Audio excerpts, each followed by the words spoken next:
No ar, Faixa Livre, rádio jornalismo de verdade, a informação de primeira qualidade, a interpretação e os comentários das notícias, entrevistas, o contraditório.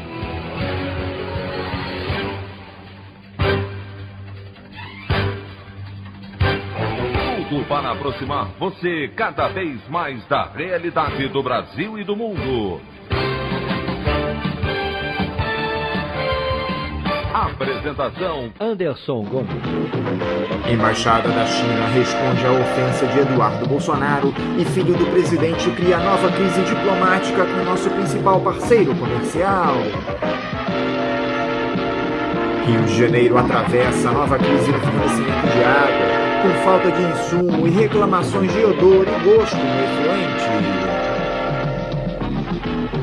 Morre ídolo do futebol mundial Diego Armando Maradona, figura controversa, mas que lutou em defesa dos direitos das populações mais pobres.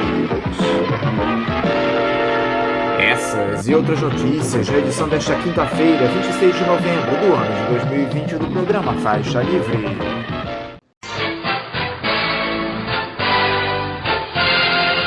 Comentário de Anderson Gomes.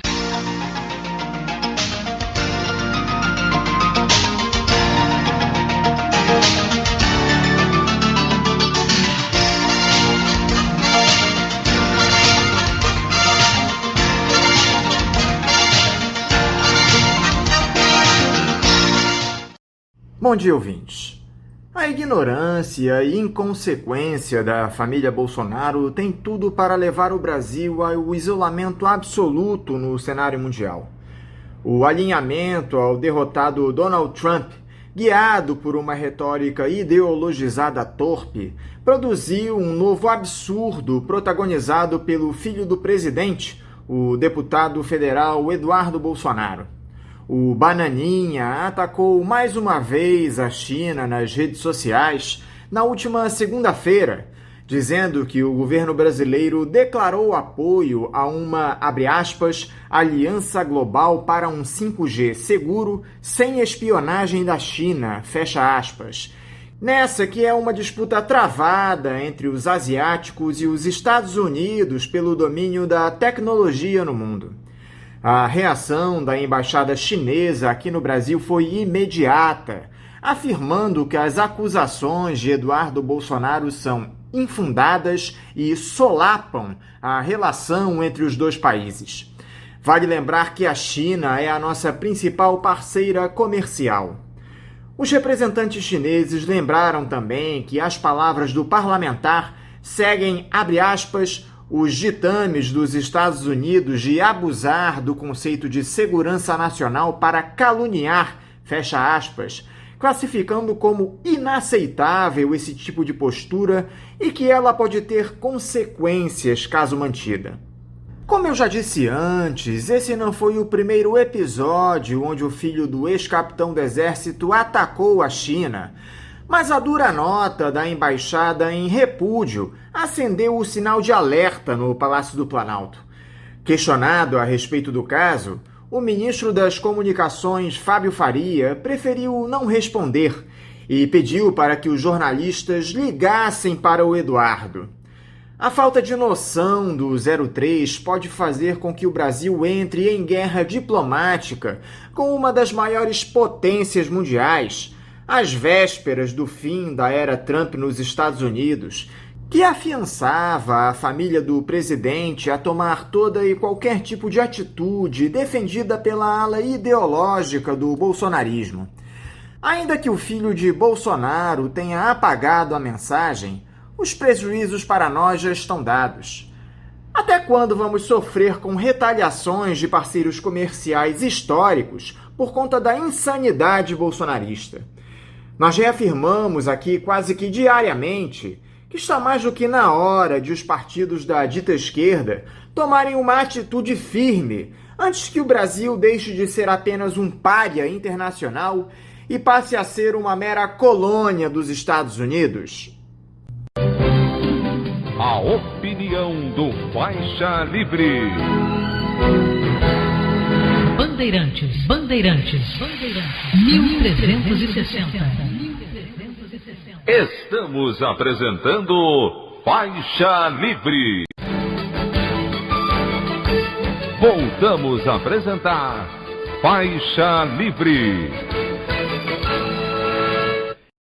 Estamos de volta, ouvintes, com o início da edição de hoje do programa Faixa Livre, que tem na sua produção a jornalista Celeste Sintra, auxiliada pela também jornalista Natália Moraes, tendo no comando do áudio o Francisco. Meu bom dia a todos. E meu bom dia também a você, que pode aqui participar nos enviando mensagens eletrônicas para o endereço ouvinte@programafaixalivre.com.br ou ainda registrando suas participações diretamente nas nossas redes sociais. No Facebook, nossa página é o Programa Faixa Livre. No Twitter e no Instagram, para deixar o seu recado, basta seguir os perfis @PGMFaixaLivre. Lembrando que as participações por telefone estão inviabilizadas, pois durante o período da pandemia do novo coronavírus, nosso programa está sendo gravado no dia anterior à sua veiculação. Pedimos desculpas aos nossos ouvintes que costumam interagir conosco desta forma, mas foi a maneira encontrada pela equipe do Faixa Livre para mantê-los informados sobre o que acontece no país e no mundo com essa nossa visão crítica e, ao mesmo tempo, preservando a saúde dos profissionais que levam o programa ao ar. O Faixa Livre pode ser acompanhado também pelo nosso aplicativo para celulares com sistema operacional Android. O nome do aplicativo é Programa Faixa Livre. Os ouvintes também têm acesso à transmissão pelo nosso site, o www.programafaixalivre.com.br, ou pela página da Associação de Engenheiros da Petrobras, a AEPET, uma das nossas entidades patrocinadoras, no www.aepet.org.br.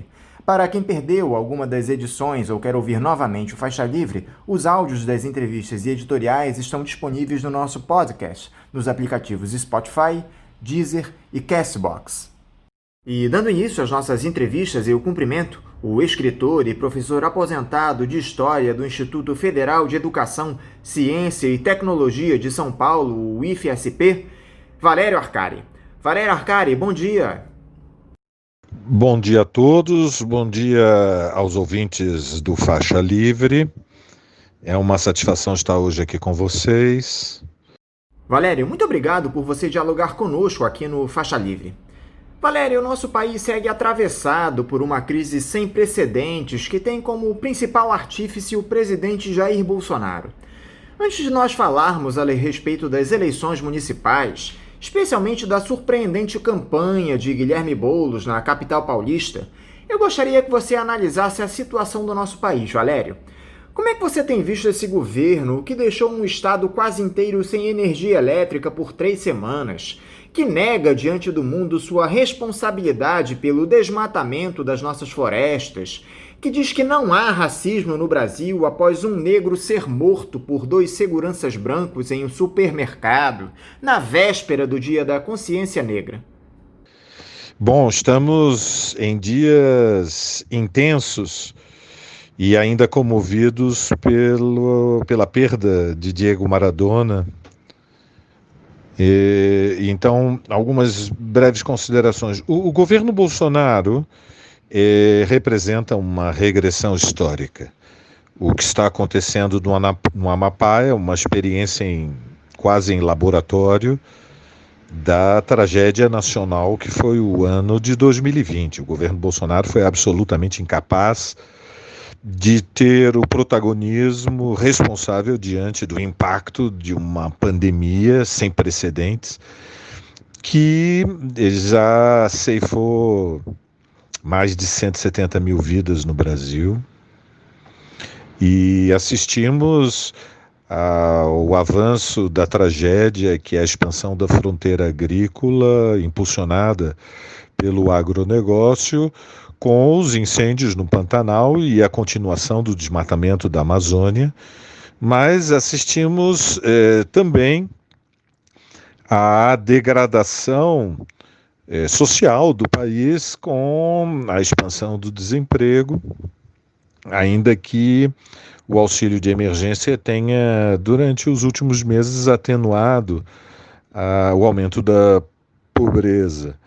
Eu creio que todos nós estamos comovidos, consternados, chocados pelas imagens do assassinato do João Alberto em Porto Alegre, que é um crime do mesmo significado histórico do assassinato do George Floyd nos Estados Unidos, e que revela, tragicamente, no Dia da Consciência Negra, que o Brasil, no início do século XX, continua sendo uma sociedade dramaticamente fraturada pelo racismo. E, portanto, eu não creio que seja um exagero, Anderson, nós dizermos que a tarefa mais importante da nossa geração é derrotar o governo Bolsonaro. Ele não pode continuar governando até o final de 2022. 2021 vai ser o ano em que nós vamos medir forças frontalmente e avançar na luta pelo impeachment. E essa luta sairá muito fortalecida se a esquerda vencer no próximo domingo em São Paulo, mas também em Porto Alegre, em Vitória, no Recife, em Belém do Pará e em todas as outras cidades onde há candidaturas do PSOL e do PT e do PCdoB presentes no segundo turno. Esse retrocesso civilizatório que nós enfrentamos atualmente, Valério, pode ser superado de que forma, na sua opinião? Eu penso que o ano de 2021 é o ano em que a campanha pelo Fora Bolsonaro vai se transformar no centro, no eixo ordenador da atividade política da esquerda. Ou seja, todas as lutas parciais, a luta para proteger o nosso povo da ameaça que é representada pela pandemia, a luta pela organização de uma vacinação que seja universal e, portanto, obrigatória, para que mais cedo do que tarde seja possível salvar vidas. A luta pelo direito ao trabalho, que é o direito mais elementar, o direito à sobrevivência numa sociedade contemporânea. A defesa do ensino público, a defesa do Estado laico, da separação do Estado das igrejas, a defesa das liberdades democráticas. Tudo isso tende a se unir num movimento que deve ter como expressão política a luta pela derrubada do governo Bolsonaro. Evidentemente, essa perspectiva, ela abre o caminho para uma mudança naquilo que são as condições atuais de uma relação social de forças, de uma relação política de forças que foi muito desfavorável para a esquerda. Mas eu acredito sim que é possível e sairá muito fortalecido se vencermos as eleições no próximo domingo. Lembremos a experiência da história.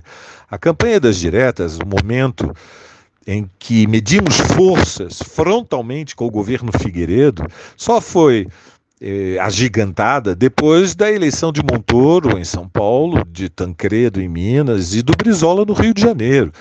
O início da mobilização contra Fernando Collor, em 1992, ocorreu no Salão Nobre da Faculdade de Direito da USP, aqui em São Paulo, por iniciativa do governo da Luiza Erundina. Foi Luiza Erundina quem chamou a constituição de um comitê pela ética na política, que era a forma embrionária da campanha do Fora Collor.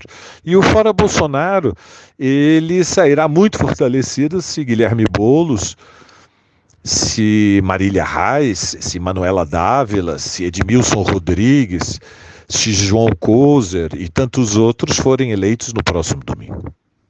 Falando agora sobre eleições municipais, Valério, que terão seu segundo turno no próximo domingo, como eu já comentei anteriormente, elas apresentaram uma grata surpresa, que foi a campanha de Guilherme Boulos, do PSOL, aí em São Paulo, que concorre à prefeitura contra o tucano Bruno Covas, atual mandatário. O que é que levou o Boulos a ter esse ótimo desempenho nas urnas até aqui, Valério? Quais as características que levaram à candidatura do PSOL, que conta também com a deputada Luiza Erundina como vice, a alcançar os eleitores da esquerda com tamanha eficácia? A eleição de bolos no próximo domingo foi a construção de um projeto que remete à reorganização da esquerda durante os governos do PT, os governos Lula e os governos Dilma Rousseff. E teve um impulso muito importante a partir de 2013. Em 2013 há uma irrupção de massas no Brasil, numa escala que só pode ser comparada com as diretas, ainda que totalmente acéfala, uma disputa social fraturada nas ruas, mas não estava na rua somente a extrema-direita, estava também na rua uma nova geração de jovens, homens e mulheres, que reivindicavam mais, que reconheciam as reformas progressivas que ocorreram durante os governos do PT, mas exigiam mais, queriam avançar. Era um movimento de mulheres, era um movimento ambiental, era um movimento negro, era um movimento estudantil.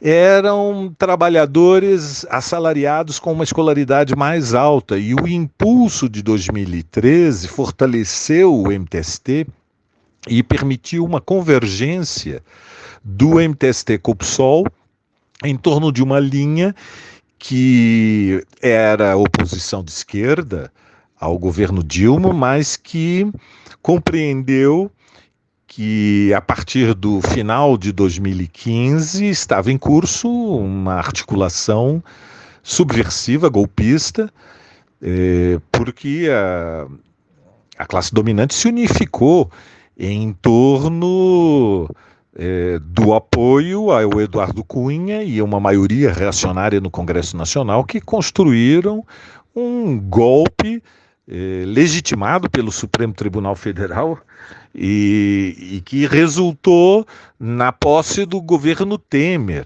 E Boulos, o PSOL e o MTST se reposicionaram imediatamente contra o golpe.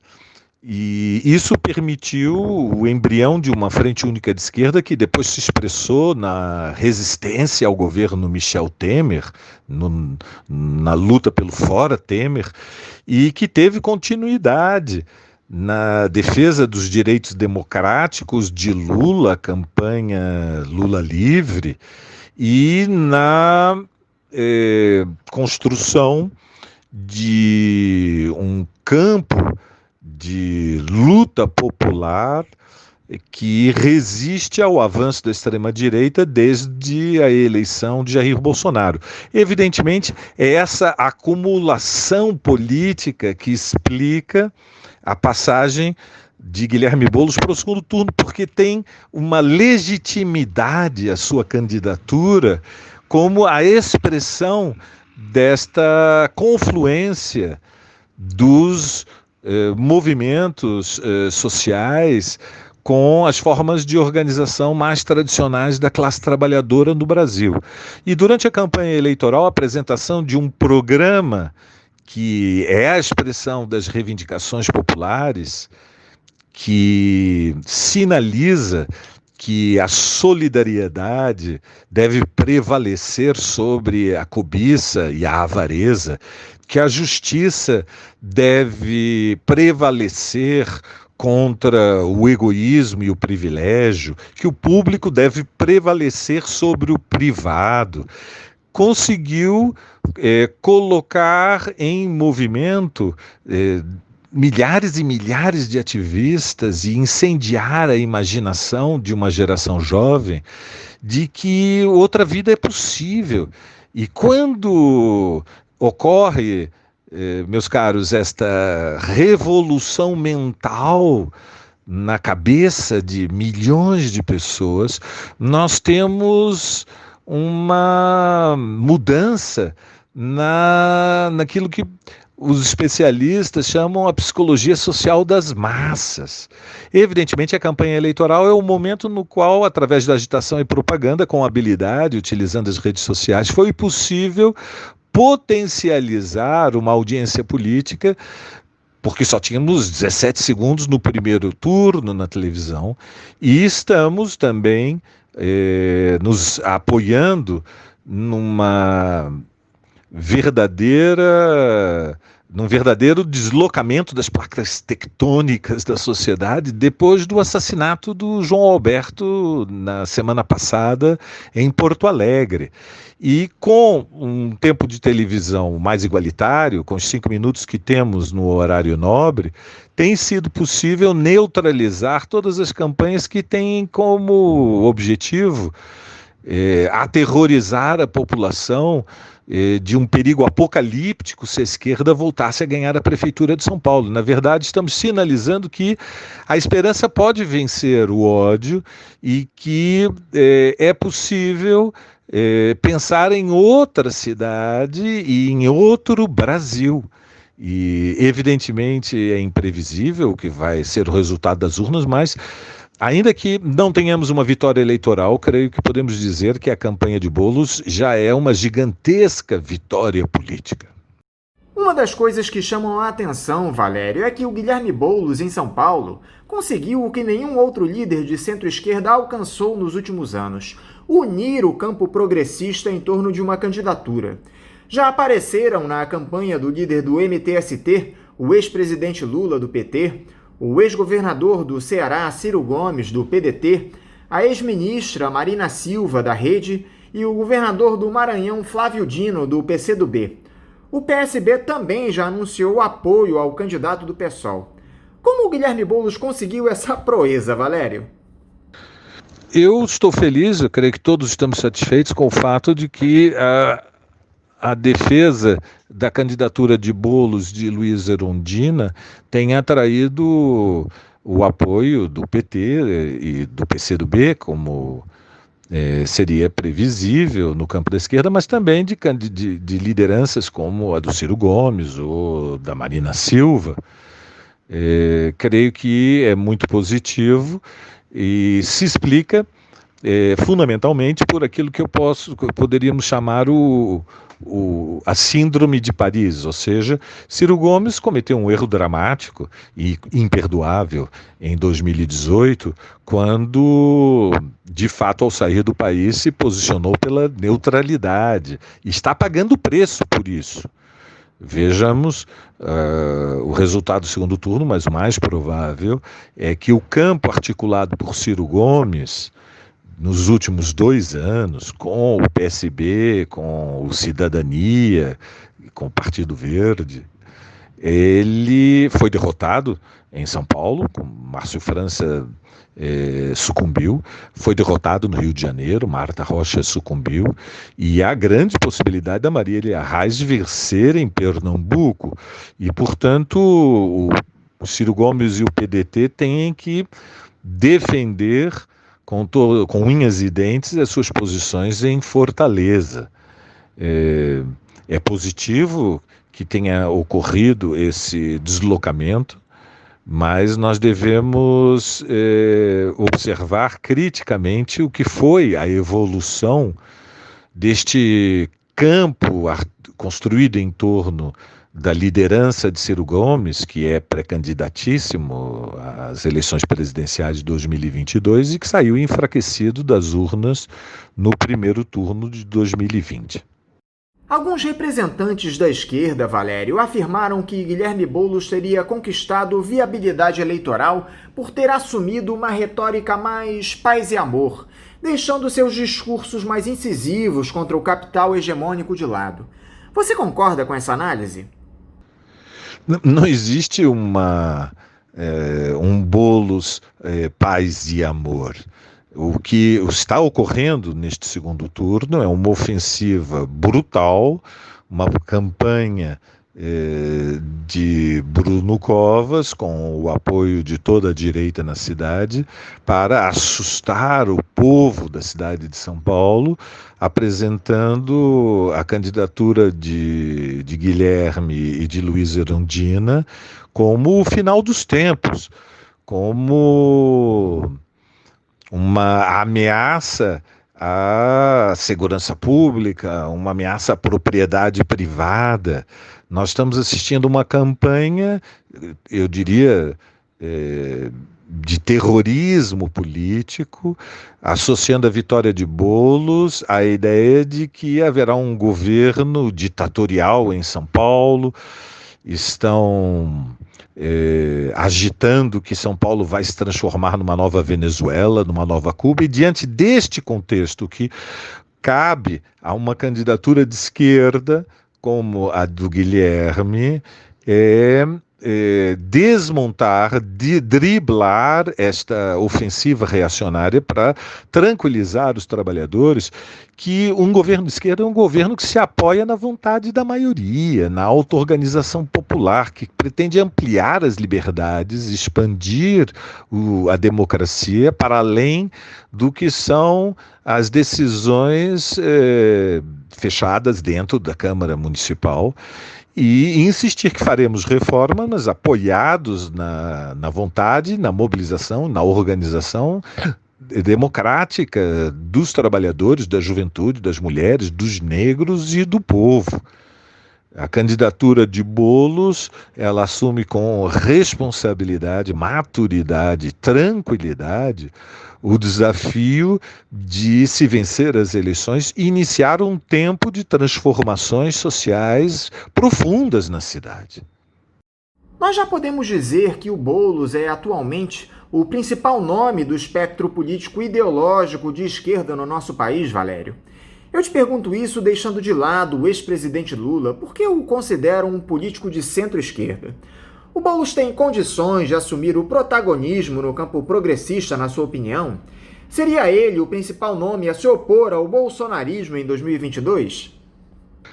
Nós não sabemos qual é o resultado das eleições do próximo domingo, e se o Guilherme for eleito, a responsabilidade de assumir o mandato em São Paulo será a sua prioridade.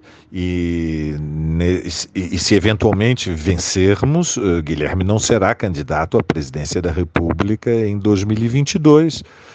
Mas, evidentemente, um dos resultados do primeiro turno das eleições de 2020 é que Guilherme Boulos já está legitimado como uma das principais, se não neste momento a mais expressiva liderança da esquerda, o que coloca a esquerda num novo patamar, numa nova situação, porque a relação de forças entre o PSOL e o PT se alterou. Ocorre um fortalecimento do PSOL, e é nesse contexto, dentro de uma frente única de esquerda, que nós vamos ter que abrir o caminho para mudar a situação do país. E a nossa principal tarefa nesse momento não é antecipar qual vai ser o cenário eleitoral de 2022, porque existe a possibilidade de interromper o mandato de Bolsonaro, de derrotá-lo antes das eleições. A ideia de que vai ser só no terreno eleitoral que nós vamos poder medir forças com a extrema-direita e com o bolsonarismo é uma estratégia política equivocada. Nós temos que medir forças antes de 2022. Bolsonaro não deve continuar governando até 2022, porque o seu governo é uma ameaça à nação brasileira. O seu governo é uma ameaça à segurança nacional, eu diria. O governo Bolsonaro é uma ameaça às condições mais elementares para a sobrevivência da maioria dos trabalhadores, do povo, dos oprimidos, das mulheres, dos negros. É uma ameaça à Amazônia, é uma prioridade número 1, e deveria ser esse o programa da Frente Única de Esquerda, a luta pela interrupção do mandato de Bolsonaro e, portanto, para a construção das condições do seu impeachment. E eu creio que, seja qual for o resultado do próximo domingo, o nosso povo pode contar com Guilherme e com Erundina. Valério, enquanto em São Paulo os partidos de esquerda e centro-esquerda não se preocuparam tanto em alianças no primeiro turno das eleições municipais, cada legenda lançou seu nome para a prefeitura e um deles acabou alcançando o segundo turno. Aqui no Rio a situação foi um pouco diferente. O deputado federal Marcelo Freixo desistiu de uma candidatura com enormes chances de êxito nas urnas, justamente por não ter conseguido apoio dos outros partidos do seu campo político-ideológico. Isso acabou gerando muitas críticas aqui no município do Rio, já que o segundo turno terá Eduardo Paes e Marcelo Crivella. Por que você acha que o Freixo tomou esse tipo de decisão? E como Boulos conseguiu em São Paulo, berço do tucanato, esse bom desempenho eleitoral sem uma ampla aliança? Eu penso que a esquerda do Rio de Janeiro está numa situação muito difícil na véspera do segundo turno. Derrotar Crivella deve ser a prioridade número 1, como alertou Tarcísio. E estou convencido que Marcelo Freixo cometeu um erro ao não aceitar a candidatura para a prefeitura. Quando essa discussão se colocou dentro do PSOL, eu reuni com outros, com o Juliano, com o próprio Tarcísio e com o Marcelo, para discutirmos os cenários. Alertei que era muito importante que o Marcelo considerasse os argumentos que nós estávamos apresentando. Não foi essa a sua decisão. E cabia ao Marcelo fazer um julgamento, um juízo das circunstâncias, da conjuntura no Rio de Janeiro, mas creio que o processo eleitoral confirmou que teria sido muito melhor para o PSOL, para toda a esquerda, para o povo trabalhador do Rio, para os movimentos sociais, para os sindicatos, para os movimentos populares, a candidatura de Marcelo, porque não se improvisam lideranças com autoridade, legitimidade política no calor de um processo eleitoral. Acredito que Renata e Benedita travaram um bom combate, mas infelizmente não foi possível colocar a esquerda no segundo turno em 2020 como heroicamente tinha sido conquistado em 2016. E nessa perspectiva, uma avaliação do desenlace da luta política eleitoral e política no Rio de Janeiro foi negativa. E tem que ser encarada com humildade, com autocrítica e com muita reflexão. Mas o mais importante é que a esquerda construa a frente única para potencializar, ampliar, fortalecer a resistência ao governo de extrema-direita que continua no poder em Brasília. Ou seja, os nossos tropeços devem ser úteis para tirarmos as lições, mas também para robustecer a nossa decisão de que Bolsonaro pode e deve ser derrotado antes de 2022, e o Rio de Janeiro, que sempre foi um dos palcos centrais da luta popular no Brasil, tem um lugar fundamental no confronto que vamos ter com a extrema-direita, seja qual for o resultado das eleições de domingo. Valério, em um artigo que você escreveu para o site Brasil de Fato, você avalia que um chamado centro imaginário do nosso espectro político não é capaz de derrotar Jair Bolsonaro nas eleições de 2022, apenas a esquerda.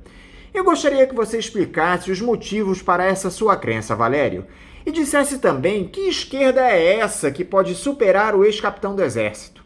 A esquerda liberal, como costuma dizer o nosso querido Nildo Ourix, que conta, entre outros, com PT, PDT, uma esquerda mais raiz, livre da influência do grande capital.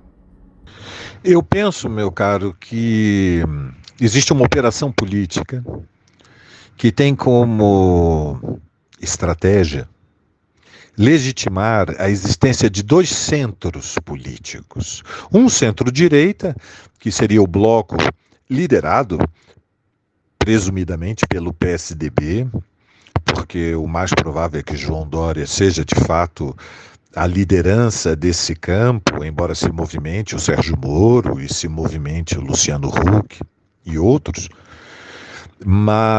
E por outro lado, um centro-esquerda articulado em torno do projeto do Ciro Gomes, e que se apoia na chamada teoria dos dois demônios, dos dois extremos, que tem como premissa a ideia perigosíssima, eu diria uma manipulação ideológica, de que a extrema-direita e a esquerda são correntes radicais que ambas devem ser neutralizadas e anuladas. Então a teoria dos dois demônios, ela esquece que, na verdade, até este momento, 2 anos depois das eleições de 2018, só foi possível ao Bolsonaro se manter impassível no Palácio do Planalto porque Rodrigo Maia engavetou todos os pedidos de impeachment e, na verdade, o PSDB, o MDB e o DEM colaboraram com quadros para a governabilidade do Bolsonaro, oferecendo alguns dos seus membros para compor o ministério e garantindo em muitas das votações fundamentais, e recordo a reforma da Previdência, uma maioria no Congresso Nacional para as iniciativas de Paulo Guedes. Portanto, uma manipulação ideológica e equalizar o que significa um governo de extrema-direita que tem no seu interior uma ala neofascista, que é a ala bolsonarista raiz, e o que é a esquerda brasileira. A esquerda brasileira, ela cumpriu um papel histórico fundamental na luta contra a ditadura militar e pela conquista das liberdades democráticas. A esquerda brasileira, ela representa um programa que, na sua diversidade, é a expressão dos interesses dos trabalhadores do povo, das maiorias oprimidas, das mulheres, dos negros, dos LGBTs e todas as causas justas, como é a defesa da Amazônia, a luta ecológica ambiental, a luta pelos direitos humanos. E, portanto, a questão decisiva é quem lidera a oposição ao governo Bolsonaro. E está muito claro que este centro imaginário é uma construção ideológica. Eu penso que vai ser muito difícil para o Ciro Gomes se credenciar daqui até 2022 como sendo a liderança que é capaz de unificar a oposição a Bolsonaro. Esse espaço do centro vai ser ocupado pelo João Dória.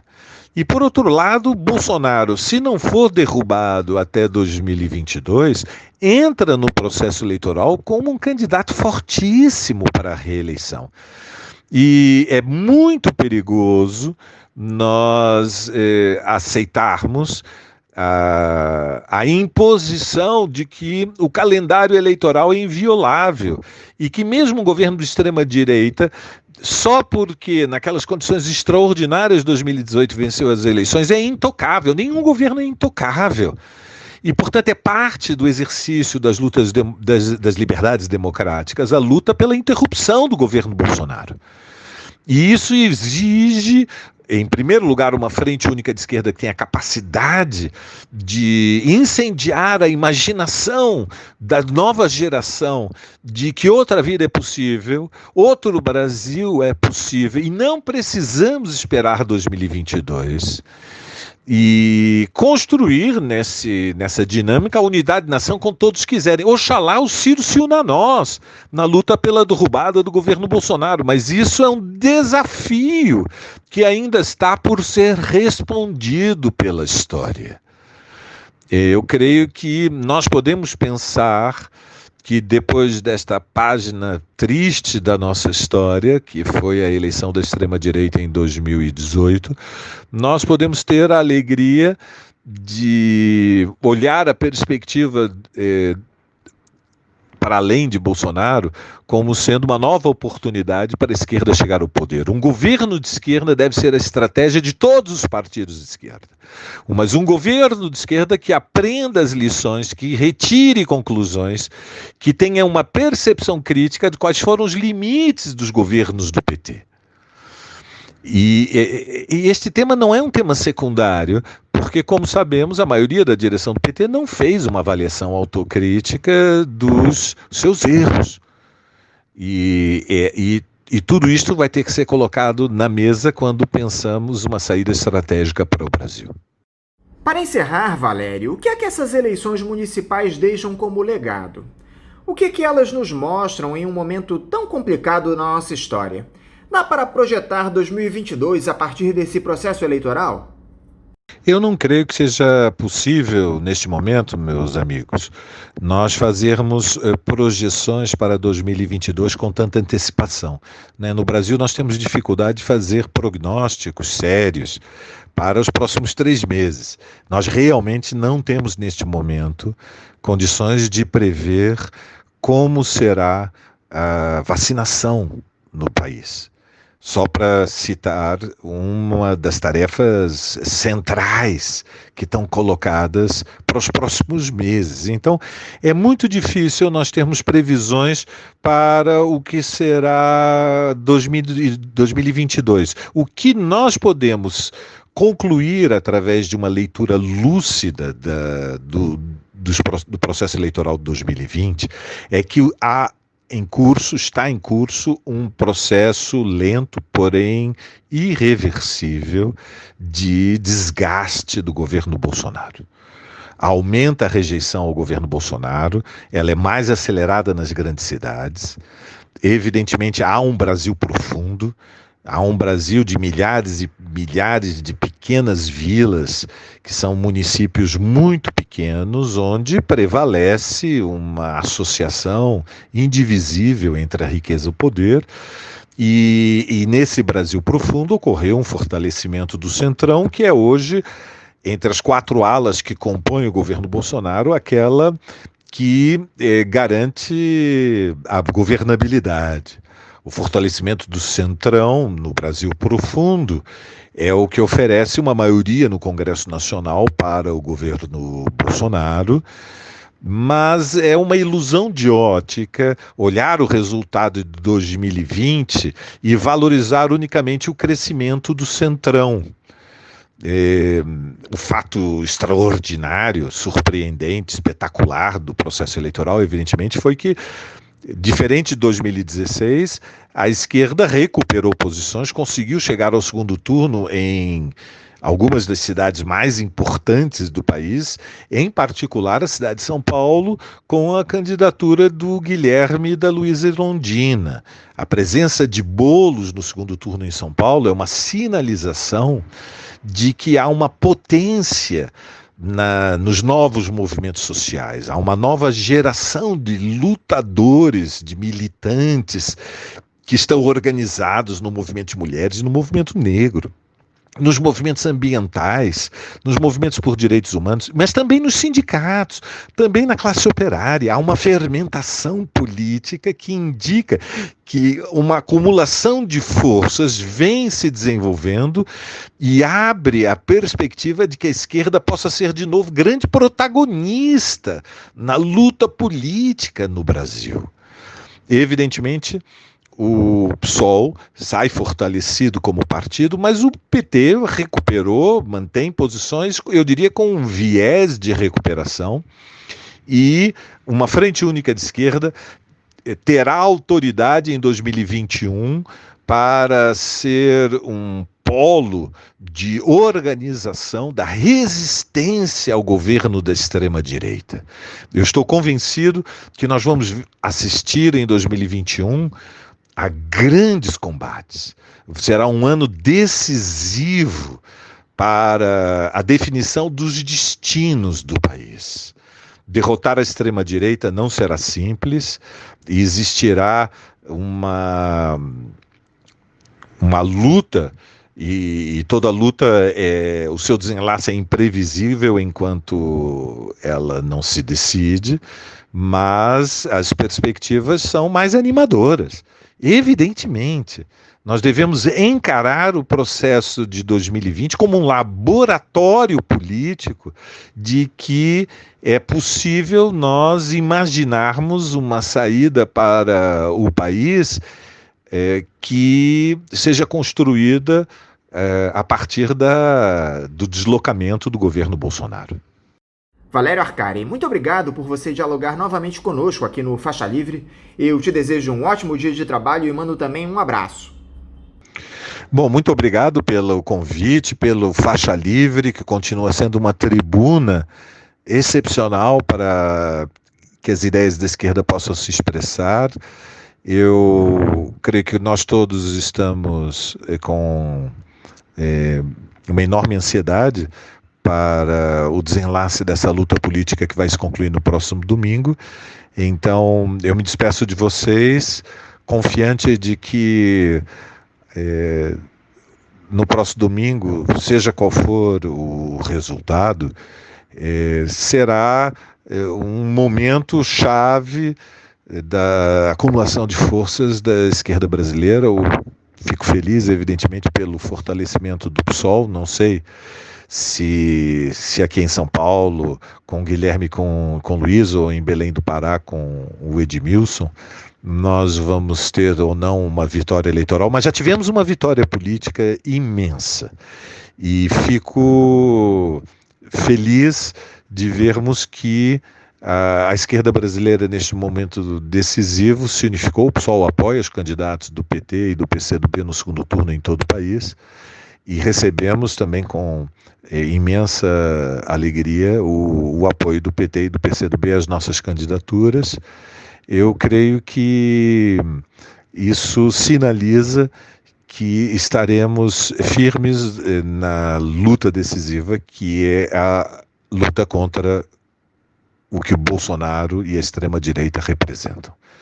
E que nós podemos ter a esperança de que a nossa luta não será em vão, e que, seja qual for o desenlace do domingo, na segunda-feira estaremos firmes e fortes e de cabeça levantada e orgulhosos de tudo o que fizemos nos últimos meses. Um abraço para todos e um bom dia. Conversamos aqui com o escritor e professor aposentado de História do Instituto Federal de Educação, Ciência e Tecnologia de São Paulo, o IFE, Valério Arcari. Vamos agora ao nosso primeiro intervalo. Voltaremos daqui a pouquinho. Voltamos a apresentar Faixa Livre. Estamos de volta, ouvintes, e pela primeira vez em sua história, o Sindicato dos Petroleiros do Rio de Janeiro, o Sindipetro RJ, vai realizar sua eleição para escolher a diretoria que assumirá o comando no triênio 2020-2023 de maneira virtual, devido às restrições provocadas pela pandemia. O processo eleitoral será iniciado no dia 30, segunda-feira próxima, e vai até 17 de dezembro. O pleito seria realizado no primeiro semestre, mas a Covid-19 acabou prorrogando o mandato da atual diretoria após decisão colegiada da categoria. Pois bem, nós aqui no Faixa Livre vamos agora entrevistar representantes das três chapas que concorrem nessas eleições. A Chapa 1, que leva o nome de Fortalecer o Sindipetro, a Chapa 2, denominada Resgata Sindipetro, e a Chapa 3, que tem o nome de União. E dando início a essa série de entrevistas, eu saúdo o analista de sistema e petroleiro aposentado que representa a Chapa 1 Fortalecer o Sindipetro, Silvio Cinedino. Silvio Cinedino, bom dia. Bom dia, Anderson Gomes. Bom dia a todos os rádio-ouvintes do programa Faixa Livre, especialmente os petroleiros, que eu sei que são audiência cativa desse excelente programa. Bom dia também à produção e operação do programa. Bom dia a todos.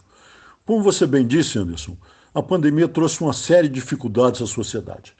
A comunicação corpo a corpo, que tradicionalmente fazia parte das campanhas para o Sindipetro RJ, está praticamente inviabilizada, o que aumenta a importância desse contato através do programa Faixa Livre, pelo que, em nome da Chapa 1, eu agradeço. Será uma excelente oportunidade para que os petroleiros e petroleiras tenham conhecimento das nossas propostas e realizações, da amplitude da Chapa 1 dentro da categoria e possam fazer esclarecidamente sua escolha na hora da votação.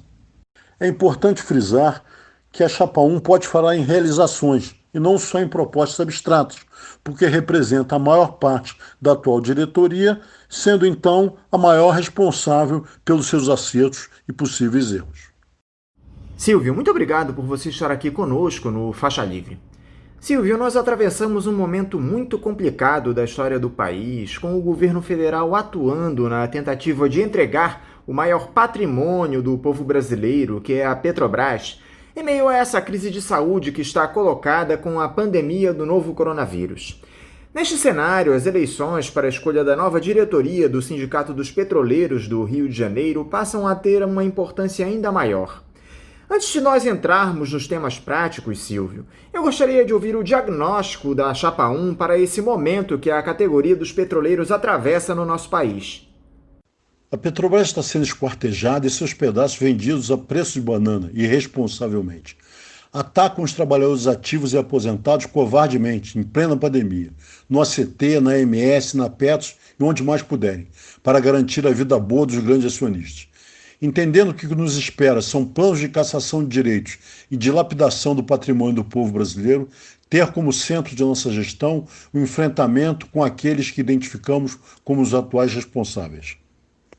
Os trabalhadores do Brasil e do mundo vêm sofrendo ataques duríssimos aos direitos trabalhistas, aos salários, às estatais, aos serviços públicos, à previdência, aos planos de saúde. Mas não faltam exemplos de duros enfrentamentos e da resistência dos povos, sejam nas mobilizações nos Estados Unidos ou no Chile, seja na própria greve petroleira de fevereiro.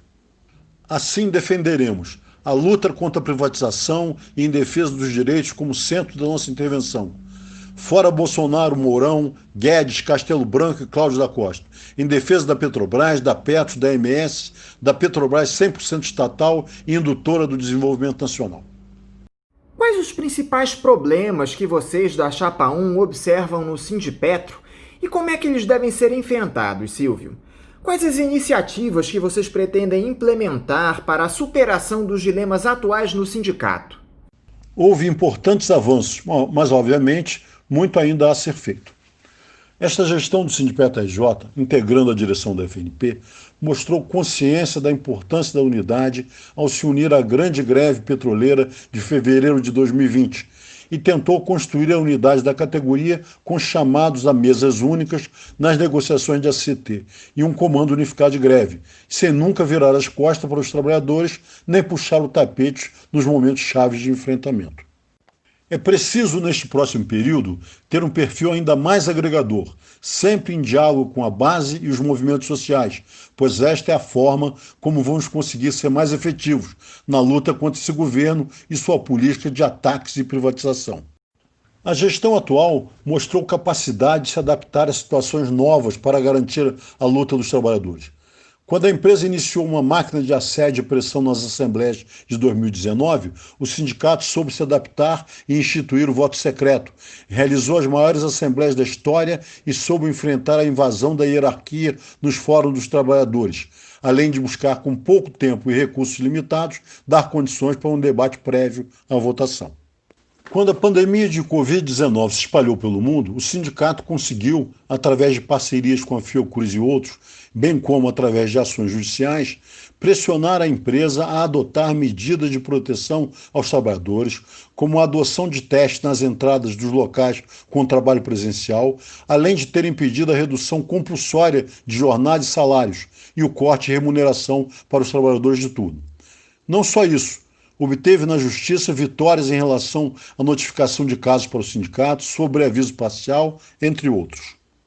Reconhecendo os problemas e falhas no percurso, buscou e continuará buscando superar novos cenários, como a necessidade de melhorar a comunicação nos processos de decisão da categoria. Entendemos o sindicato como uma resistência à difícil situação em que estamos, um ponto de apoio importante para a categoria petroleira, diversos outros sindicatos, movimentos sociais e de luta contra as opressões, vítimas do mesmo rolo compressor. Silvio, a categoria dos petroleiros anda muito dividida nos últimos tempos. Os sindicatos representados pela Federação Nacional dos Petroleiros, a FNP, e pela Federação Única dos Petroleiros, a FUP, não conseguem chegar a um consenso sequer em relação ao acordo coletivo de trabalho. A discussão dos últimos ACTs foi palco para uma série de acusações de parte a parte, e isso é péssimo para os petroleiros. Vocês pretendem lutar pela unidade da categoria e em que bases deve se dar essa unidade, Silvio? Certamente que sim. Isso é muito ruim para a categoria. Mas como já dissemos anteriormente, a unidade é uma obsessão dessa nossa chapa 1. A base dessa unidade é a luta, o enfrentamento à privatização e à perda de direitos. Infelizmente, como ficou bem claro na greve no ACT passado e mais ainda neste, a FUP rejeita reiteradamente o diálogo, nega-se à mesa única. Sequer um diálogo para um calendário unificado tem sido possível, apesar da insistência da FNP. A condução da FUP, priorizando seu projeto partidário, como já priorizou suas carreiras gerenciais, em vez da defesa da Petrobras e dos petroleiros, tem sido um impeditivo disso. De nossa parte, continuaremos abertos e insistindo no diálogo e na construção da unidade para lutar. Para lutar, esta é a base da unidade.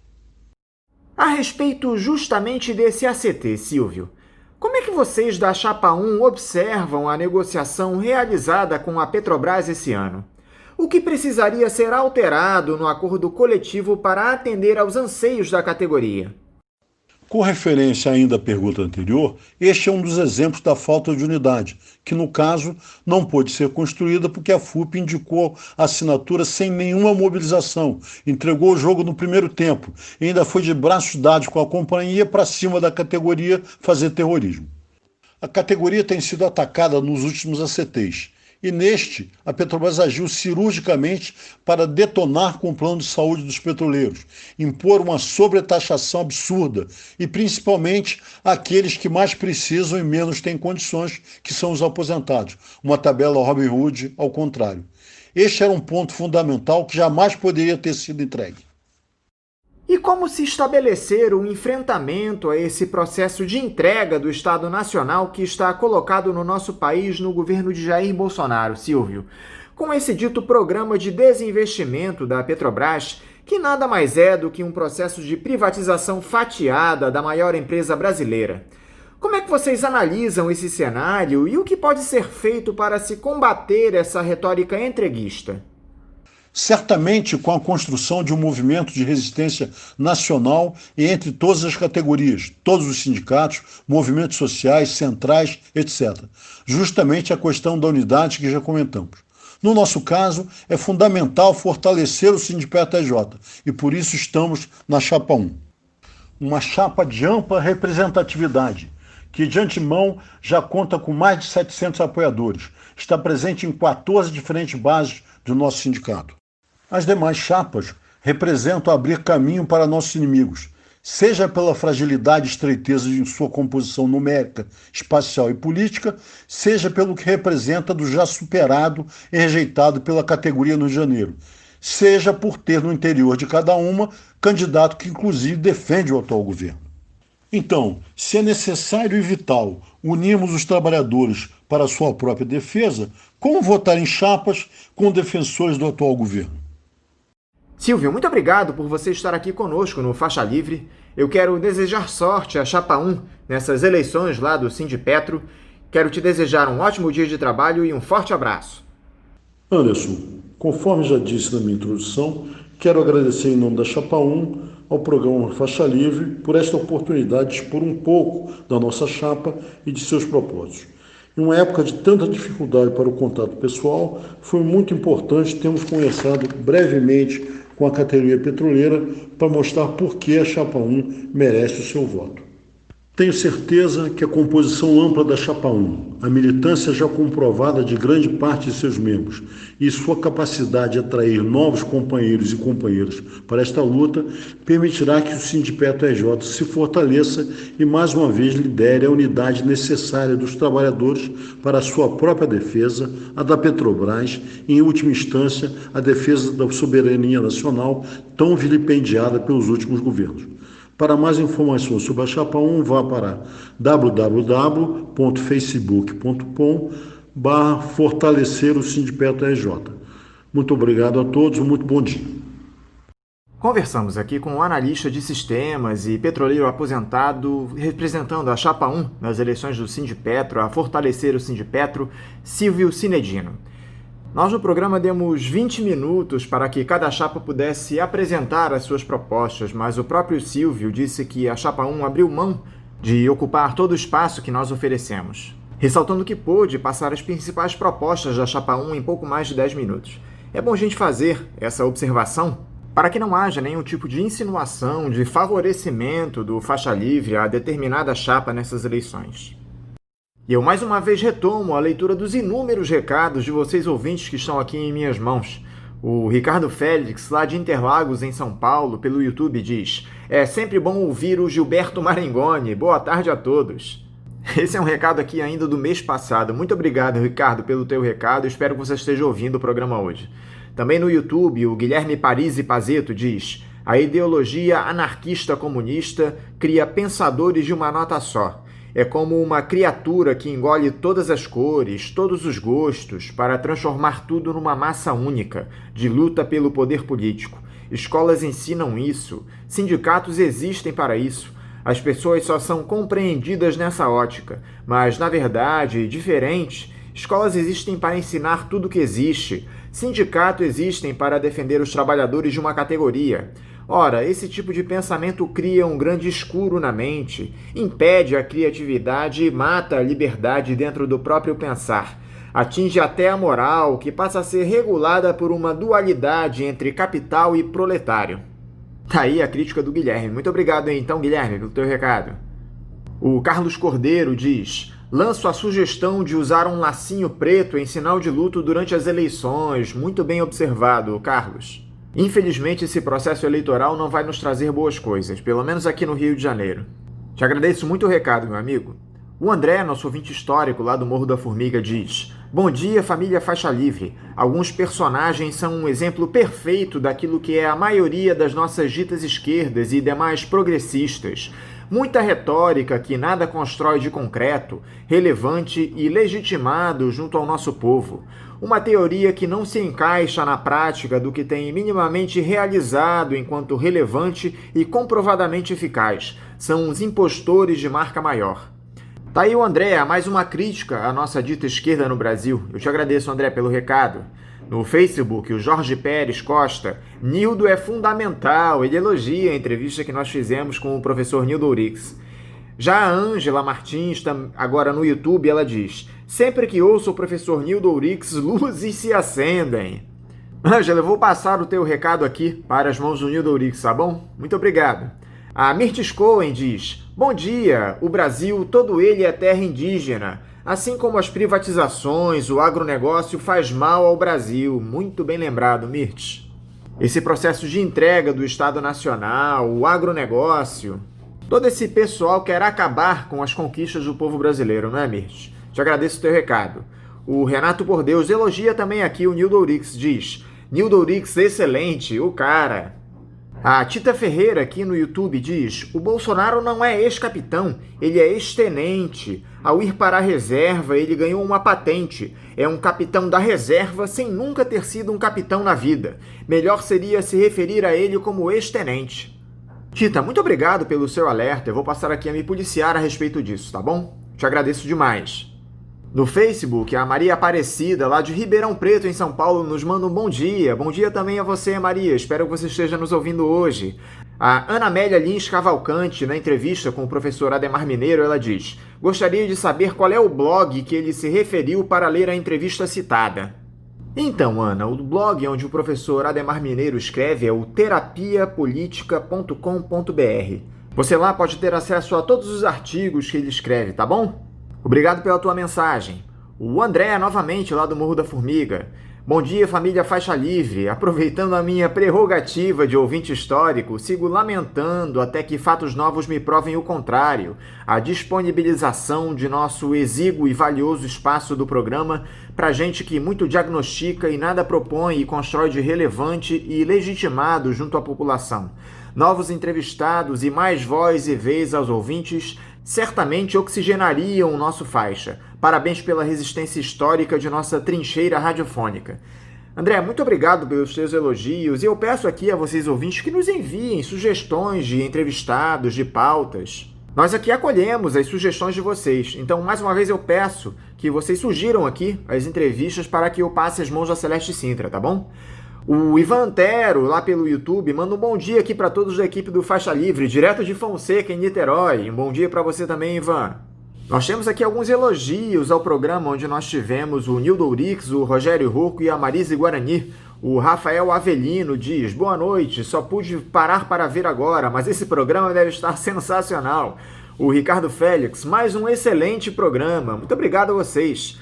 O André, lá do Morro da Formiga de novo: excelente a entrevista do professor Daniel Arão Reis, ponderações respeitosas, razoáveis e muito lógicas. Muito diferente de alguns entrevistados que destilam certezas absolutas, fundamentadas em nada minimamente palpável e nenhuma legitimidade junto às massas populares. As esquerdas estatais são parte do problema e seu desprezo pelos movimentos populares outro gigantesco equívoco. Parabéns pela resistência e persistência. Obrigado mais uma vez, André, pelo teu recado e pela tua audiência. Mais uma vez, Amirtes Cohen. Bom dia.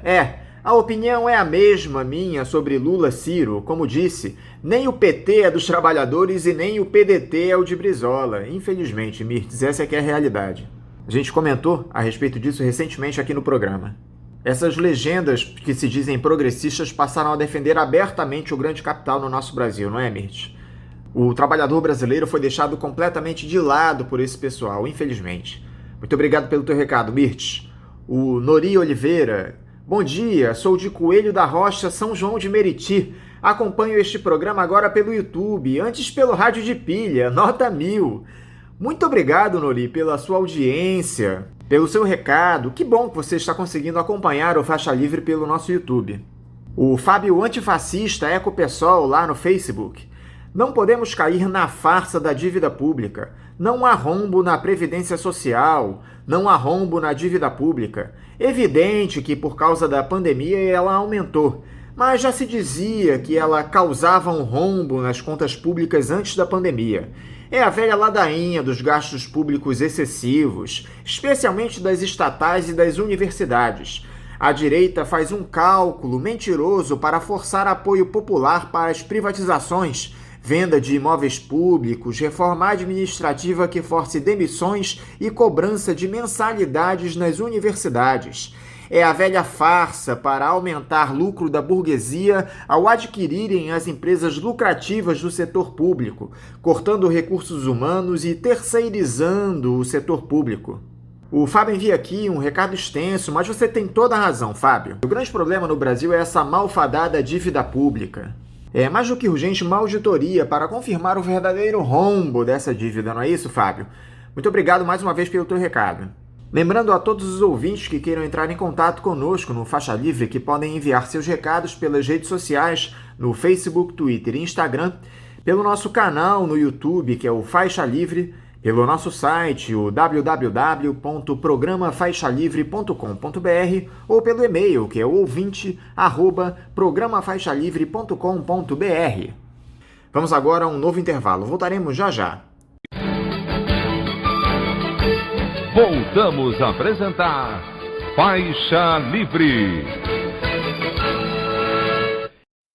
Estamos de volta, ouvintes, e agora eu cumprimento, representando a Chapa 2, a Resgata Sindipetro RJ, a Técnica Química de Formação e Técnica de Operação pela Petrobras no SEMPES, na área de Estação de Tratamento e Reuso de Água, e mais recentemente no Centro Integrado de Controle, Ana Carolina Matos. Ana Carolina, bom dia! Bom dia, Anderson.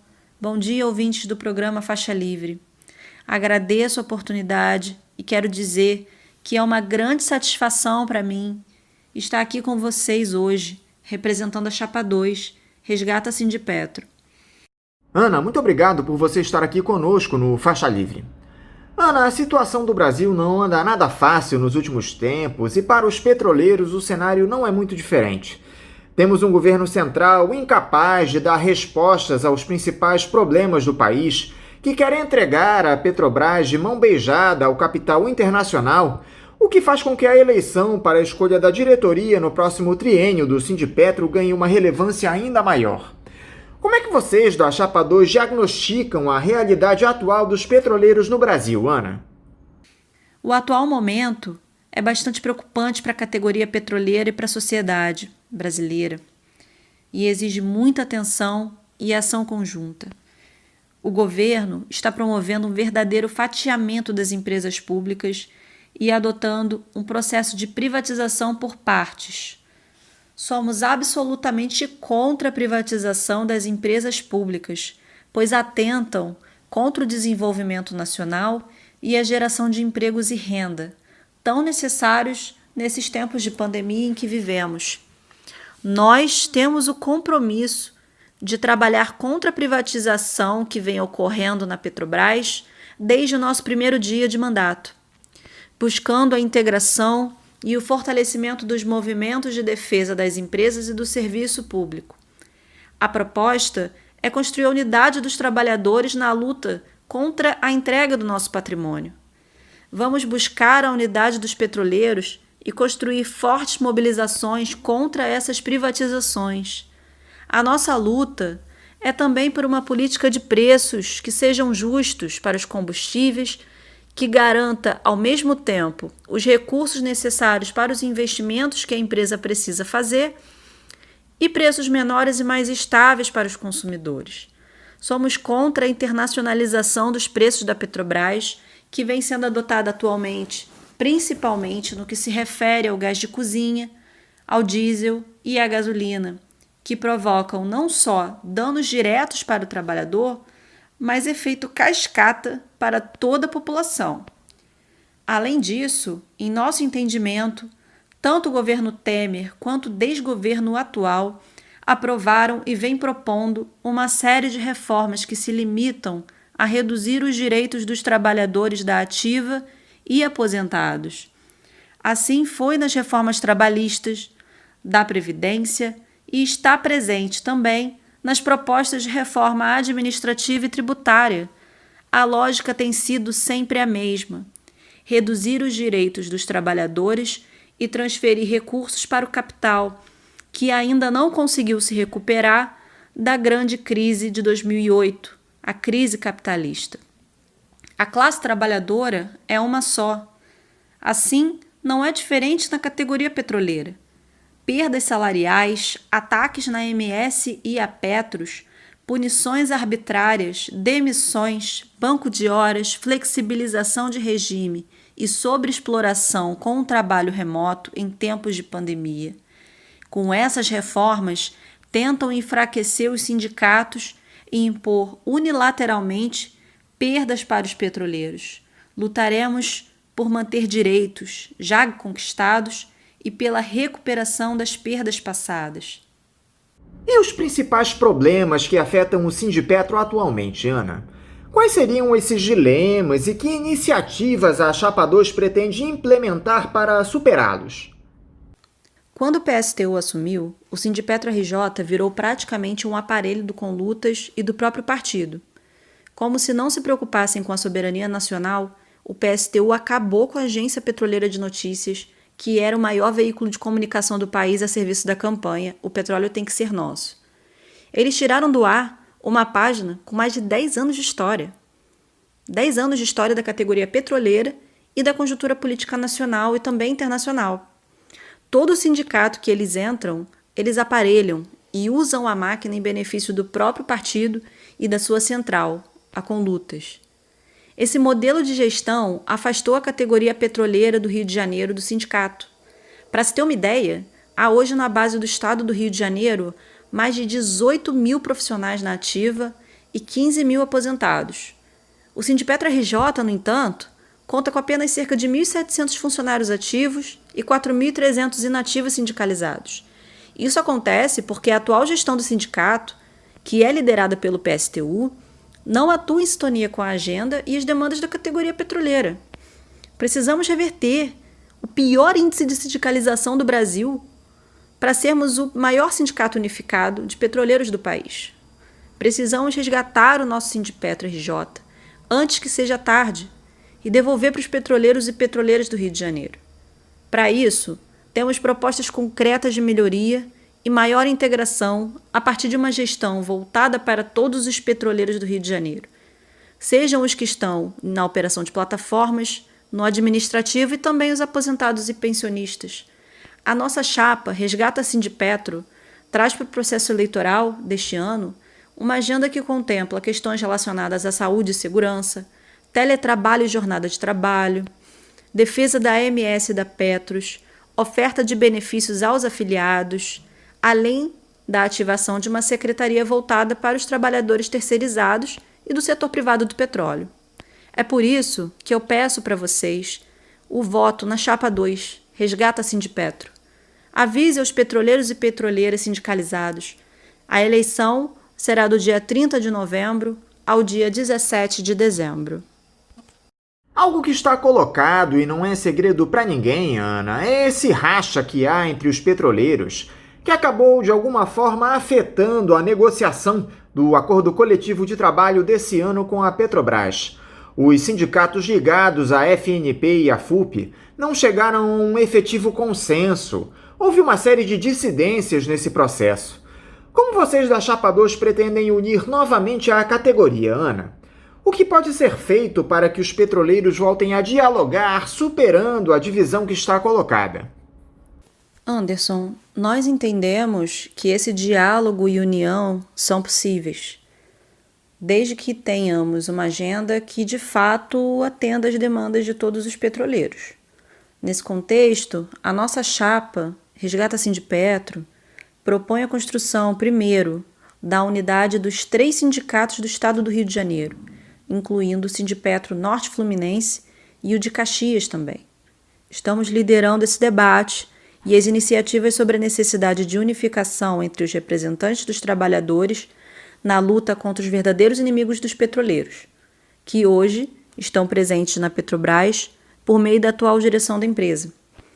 Como um desdobramento dessa união regional, também estamos comprometidos com a busca da construção de uma unidade nacional dos 18 sindicatos que representam a categoria petroleira no Brasil.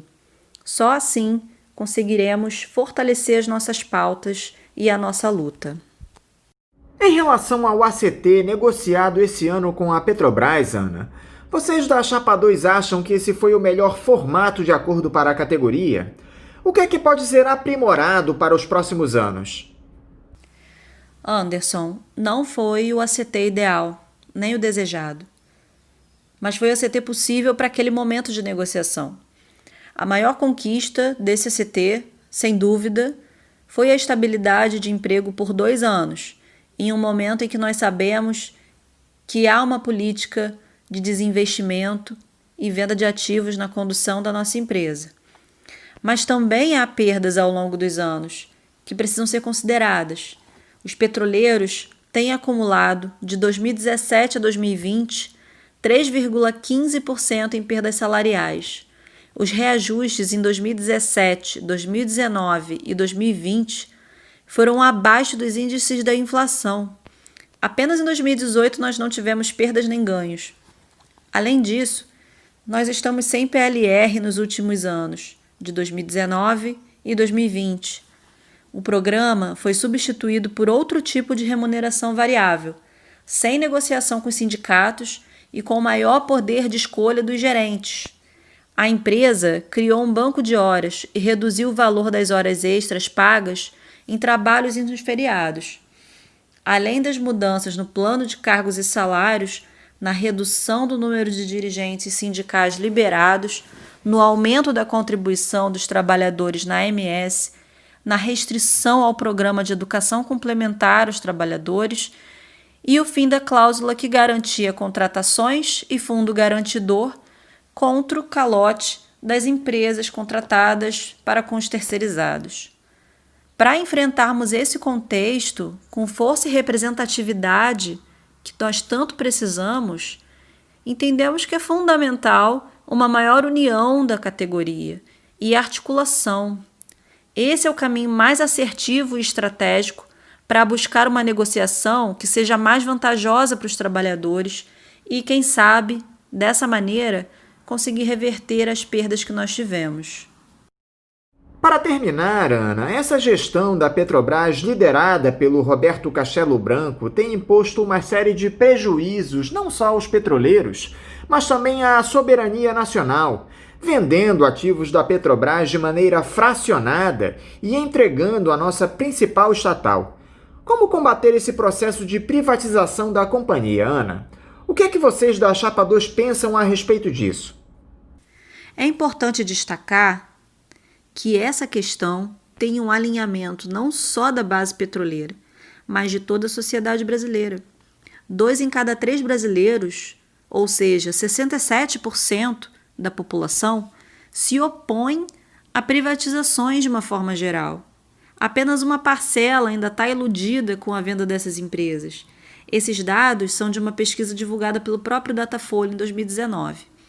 Sobre a privatização da Petrobras especificamente, 65% disseram ser contra a venda da empresa e apenas 27% se mostrou favorável. Até entre os empresários, a maioria é contra, 59% de acordo com essa pesquisa. E até mesmo entre eleitores de Bolsonaro, 56% disseram ser contra. E entre aqueles que aprovaram o seu governo, esse índice ficou em 52%. Como os ouvintes desse programa puderam observar, é uma agenda da sociedade brasileira e precisamos trazer essa discussão para esse contexto. Se a privatização tivesse o apoio da sociedade, o atual governo não estaria desenvolvendo esse processo pelos bastidores, de forma fatiada, como vem fazendo. Eles fazem na surdina exatamente porque não tem o apoio da opinião pública.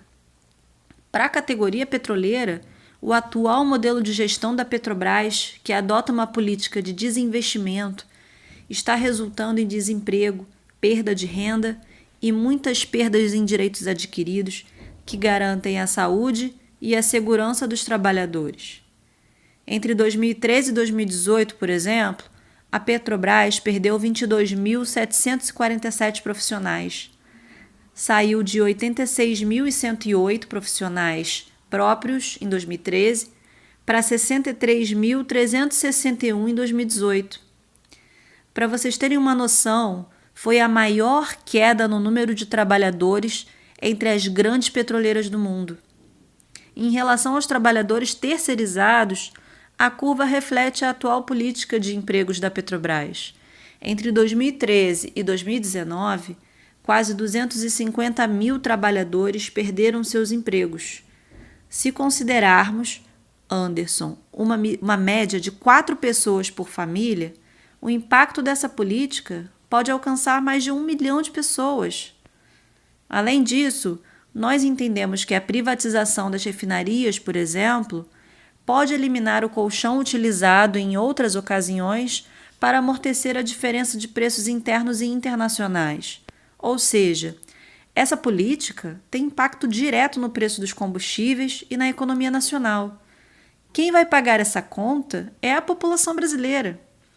Se você, petroleiro e petroleira, ouvinte do programa Faixa Livre, quer saber mais sobre as nossas ideias e propostas para o Sindipetro RJ, acesse as nossas plataformas digitais. O nosso site é www.resgatasindipetrorj.com.br.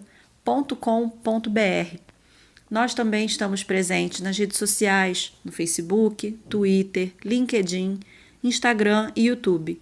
Acesse nossos perfis, acompanhe a nossa agenda e conheça nossas propostas. Confira os nomes que compõem a nossa chapa.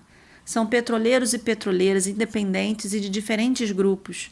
Nós representamos a legítima vontade de mudar e de fazer com que o nosso sindicato se transforme no maior representante da base petroleira do Brasil.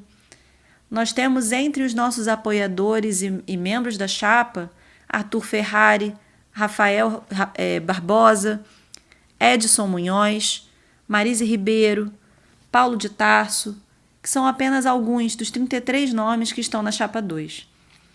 Entre nossos apoiadores, lideranças como Francisco Soriano, Emanuel Cancela, Adailton Batista, Robson Leite e Paulo Metri.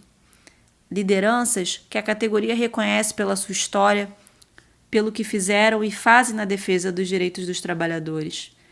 Chegou a hora da mudança. Vamos dar um basta ao uso político-partidário do Sindipetro RJ. Petroleiro e petroleira do Estado do Rio de Janeiro. Vote na Chapa 2. A chapa resgata Sindipetro RJ. Ana Carolina, muito obrigado por você nos conceder essa entrevista aqui ao Faixa Livre. Eu desejo muita sorte a vocês da Chapa 2 nas eleições lá do Sindicato dos Petroleiros. Quero também te desejar um ótimo dia de trabalho e mandar aqui o meu abraço. Eu que agradeço, Anderson, a oportunidade e o espaço para transmitir as nossas ideias e propostas para o Sindipetro RJ. Também quero deixar o meu abraço a você, Anderson, e a toda a produção do programa Faixa Livre. E, claro, um abraço especial para todos os ouvintes da Rádio Bandeirantes que estão aqui, nesse momento, nos dando essa atenção, ouvindo as nossas propostas. Um bom dia a todos e vamos ao trabalho, porque juntos nós somos mais fortes. Conversamos aqui com a representante da Chapa 2, a Resgata Sindipetro RJ, que é técnica química de formação e técnica de operação pela Petrobras no SEMPES, na área de estação de tratamento e reuso de água e mais recentemente no Centro Integrado de Controle, Ana Carolina Matos. Vamos agora a mais um intervalo, voltaremos daqui a pouco. Voltamos a apresentar Faixa Livre. Já estamos de volta, ouvintes, e agora eu cumprimento, representando a Chapa 3 nas eleições do Sindipetro, a União, a geóloga sênior com mais de 20 anos de experiência na Petrobras, Patrícia Layer. Patrícia Layer, bom dia! Olá, Anderson. Eu que agradeço pela oportunidade de estar aqui no Faixa Livre, um programa que tem muita importância para a nossa base petroleira aqui no Rio de Janeiro. Patrícia, muito obrigado por essa entrevista para nós aqui no Faixa Livre. Patrícia, diante de um cenário difícil como esse que temos em nosso país, com um governo muito contestado no plano federal, que parece não conseguir dar respostas para todas as crises que temos atravessado nos últimos tempos, a própria categoria dos petroleiros tem sofrido demais, o que dá um valor ainda maior para esse processo eleitoral no Sindipetro. Eu gostaria primeiro, Patrícia, que você falasse a respeito desse cenário que os profissionais da área do petróleo têm enfrentado nos últimos tempos. A situação que a gente enfrenta é uma situação terrível. É muito difícil para nós, que muitos de nós desenvolvem atividade científica, né, ter que lidar com um governo negacionista, onde a gente vê uma situação, o Brasil numa situação dessa. Eu acho que ninguém nunca imaginou que a gente fosse ter, né, um triste recorde aí de mortes, um descaso com a vida, uma falta de planejamento logístico no Ministério da Saúde que leva à perda da validade, né, num tempo breve aí de teste para Covid-19. Então a gente vive uma situação difícil como todo o país. É importante a gente frisar que tanto a área operacional quanto o administrativo nunca parou. Então, imagina a situação do nosso pessoal operacional nas refinarias, nos terminais, nos navios, né, nas plataformas de petróleo, quando você tem que se despedir da sua família, que está lutando contra uma pandemia na sociedade, né, e tem que ir para uma plataforma e também lutar contra uma pandemia de Covid-19, às vezes no espaço confinado. Uma situação muito difícil, né? E nesse ano que a gente enfrentou essa situação tão difícil, a privatização fatiada continuou, eles aproveitaram para hibernar plataformas de norte a sul, é uma situação muito complicada, né? Porque eles já vêm com esse desmonte dos campos de petróleo, né? E então foi uma situação onde a pandemia veio a ser a onda perfeita para eles utilizaram isso para hibernar as plataformas.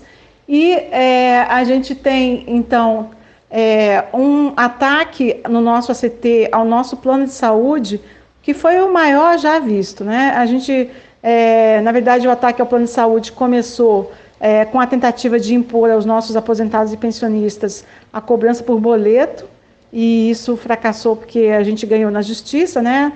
A luta, a sindicalização tendo se transferido para o mundo judiciário. Isso não é uma coisa que a gente acha que deva ser assim, mas está sendo assim. A gente teve, então, depois desse ataque com os boletos. A gente teve o anúncio da criação de uma associação para gerir o nosso plano. O nosso plano foi criado em 1975, é um dos mais antigos do Brasil, e é gerido pelo RH da Petrobras, como sempre foi, mas está para ser modificado isso, a nossa revelia, né? A gente está na luta aí contra isso. E a mudança no custeio, né? Nós tínhamos um custeio até o nosso ACT, que era de 70% do desembolso era pago pela patrocinadora e 30% do desembolso pago pelos beneficiários, igual tem os bancários, por exemplo. E isso mudou no ACT, eles vieram com um rolo compressor e a partir de 2021 já vai ser 60-40 e a partir de 2022 vai ser 50-50. Eles estão executando em cima da gente a resolução 23ª da CGPAR, que já tem, inclusive, projeto de lei contra ela tramitando no Congresso, né? Que é uma resolução eivada de irregularidades. A principal delas é que aquele órgão não tinha competência para estabelecer custeio para as estatais federais e determinar todas essas tragédias que determinou para nós aí, trabalhadores. É uma situação, então, muito difícil que a gente vem enfrentando. E para o administrativo, a mudança, né, no trabalho, essa questão do teletrabalho, uma questão bastante complicada, a adequação, né, do nosso ambiente domiciliar, a questão dos recursos, as nossas máquinas, que a gente tem máquinas especiais para tratamento de dados científicos, a gente, né, em casa a gente fica limitado a um laptop, tem uma série de dificuldades e a gente está aí na luta. O que é que a Chapa 3 acredita que deve ser melhorado no Sindicato dos Petroleiros do Rio de Janeiro, Patrícia? Que tipo de iniciativa vocês querem levar à frente para melhorar a atuação do Sindipetro? Nós pretendemos mudar muita coisa no Sindipetro RJ, né? Atualmente, a estrutura está funcionando organizada em núcleos, e a gente pretende primeiro voltar para a estrutura que está no Estatuto, que é a estrutura das coordenações, né? Das secretarias, e realmente ter um sindicato funcionando também de uma forma mais democrática, com todas as secretarias tendo um orçamento participativo, tendo a possibilidade de utilizar os meios de comunicação do sindicato, né? Tudo de uma forma muito diferente do que é atualmente. A gente pretende enfatizar, né, duas prioridades. A maior liberdade de organização dos aposentados, com boletins especiais e atividades culturais. A gente pretende fazer uma grande pesquisa de opinião com essa base para tentar atender realmente aos seus anseios. A gente já no ano passado conseguiu a parte dos convênios, né? Mas aí veio a pandemia e eu acho que tudo ficou um pouco prejudicado, para não dizer muito prejudicado, mas a gente vai sair dessa pandemia, né? A vacina vai vir, a gente vai poder estar de novo num novo normal, que vai ser diferente, mas que a gente pretende, então, priorizar essa possibilidade de participação dos aposentados em tudo que eles quiserem participar no sindicato que é deles. Eles são a maior parte dos associados, né? A gente pretende atuar junto ao pessoal da Ativa para aumentar também o número de associados, mas a gente pretende que todos tenham no seu sindicato a sua casa. E a gente também quer ter um maior empenho na formação política e na qualificação da categoria, nos assuntos de geopolítica do petróleo, no conhecimento sobre a própria empresa, que é gigante, né? Era gigante, está sendo reduzida, e para contrapor essa hegemonia da grande mídia. Então, quando você chegar nos grupos da família, no grupo seus colegas de chopp, em toda a situação, no teu grupo de montanhismo, no teu grupo de motociclistas, você vai poder estar bem informado sobre os assuntos e poder defender essa grande empresa da qual você faz parte, você tem que se sentir parte. Essa é a nossa filosofia, que todos nós, juntos, a categoria petroleira, estejamos prontos, aptos, capacitados para defender melhor todo o sistema Petrobras. Os petroleiros, Patrícia, andam muito divididos nos últimos tempos. As principais entidades representativas da categoria, a FNP e a FUP, andam constantemente em pé de guerra, o que tem prejudicado inclusive a negociação dos últimos acordos coletivos da categoria. Eu queria que você falasse a respeito da importância da unidade dos petroleiros e o que a Chapa 3 pretende fazer para construir essa unidade. Essa questão da divisão dos petroleiros e da dinâmica da CT, nós queremos mudar isso completamente, né? A FNP, ela é importante, ela teve um contexto histórico para ser criada, foi na nossa luta em defesa do Plano Petros de benefício definido, e nós nos identificamos como chapa no campo da FNP. Então nós queremos promover uma união através de ações e nós queremos fazer isso, né, construir com independência. Chega de um sindicato vinculado às agendas partidárias, né? Nós queremos realmente representar a luta dos trabalhadores e trabalhadoras da Petrobras para defender os direitos, né, previdenciários, direitos trabalhistas e para defender o próprio sistema Petrobras que está ameaçado. Então, se a gente fosse elencar hoje uma ordem de prioridade, essa união da categoria ela é prioritária porque o ataque, a destruição, o fim vai atingir a todo mundo, todas as duas federações. E como que a gente pode fazer para trazer um sindicalismo mais efetivo, mais combativo? Nós pretendemos que nas nossas ações vamos compartilhar todo o material que nós fomos capazes de produzir para todos os outros sindicatos, independente da federação a qual eles pertençam. E nós vamos divulgar também para a sociedade de uma forma melhor. Nós somos todos petroleiros, a luta é uma só para todos nós.